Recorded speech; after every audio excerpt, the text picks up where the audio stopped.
Excellency Mr. Jiehoon Beramov, Minister of Foreign Affairs of the Republic of Azerbaijan, Excellencies, distinguished delegates.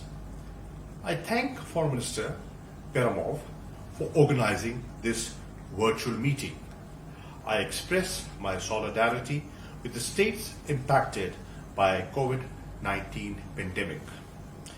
We commend Azerbaijan for convening the online summit-level meeting of the NAM contact group in response to COVID-19 earlier this year. We welcome the initiative of President Ilham Aliyev to convene a special session of the UN General Assembly in response to the COVID-19 pandemic and look forward to a meaningful outcome from it. In the midst of unprecedented global challenges, the world today stands at a critical juncture. Rising mistrust and tensions among nations have ushered in a new arms race. Conflicts are proliferating and deepening.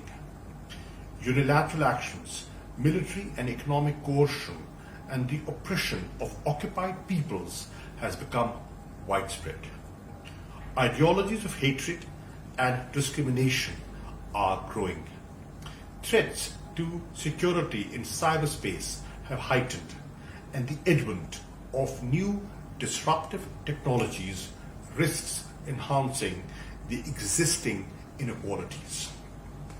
The COVID-19 has only compounded these challenges by revealing the fragilities of the global system.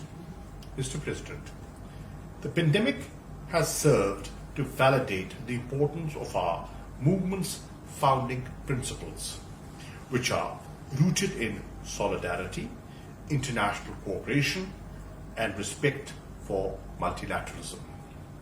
As we mark the 65th anniversary of the adoption of the Bandung principles, it is important to reaffirm our collective commitment to those values which are more relevant today than ever before. We should strengthen our foundational principles with concrete action for these challenging times, including the following. 1. Strict adherence to principles and purposes of the UN Charter and NAM, including refraining from acts or threats of aggression, respect for sovereignty and territorial integrity, and non-interference in internal affairs of others. 2. Reviving the movement's role to effectively address contemporary challenges posed by the global pandemic as well as from new and emerging technologies. 3. The movement must resolve to address existing and emerging challenges to peace and security, especially the root causes of conflicts, foreign occupation, and military intervention, and the denial of fundamental rights, including the right to self-determination.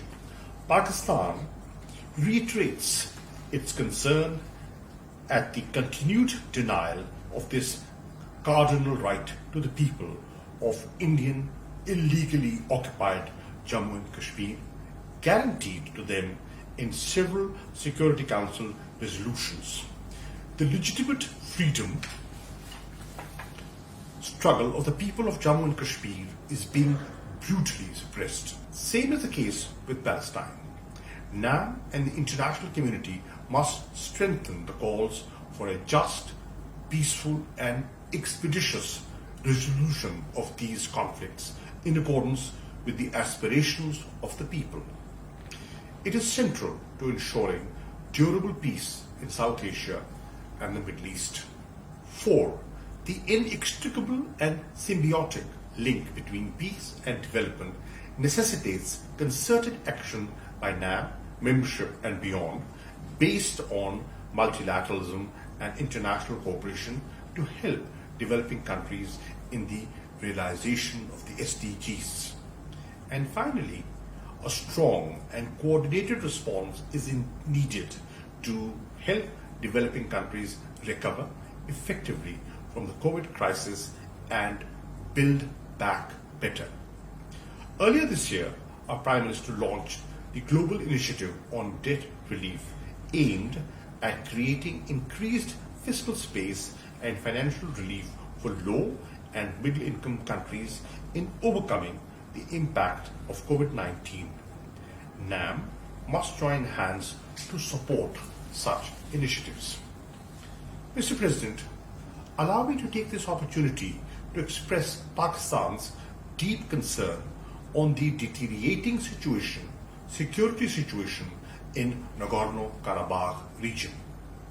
The intensive shelling by Armenian forces on civilian populations of Azerbaijani villages is reprehensible. Pakistan stands with the brotherly nation of Azerbaijan and supports its right of self-defense. We support Azerbaijan's position on Nagorno-Karabakh, which is in line with the several UN Security Council resolutions. Mr. President, Pakistan remains firm in its commitment to NAM and its foundational principles. We will continue to support the movement's noble efforts towards peace, equality, cooperation, and well-being for all. I thank you.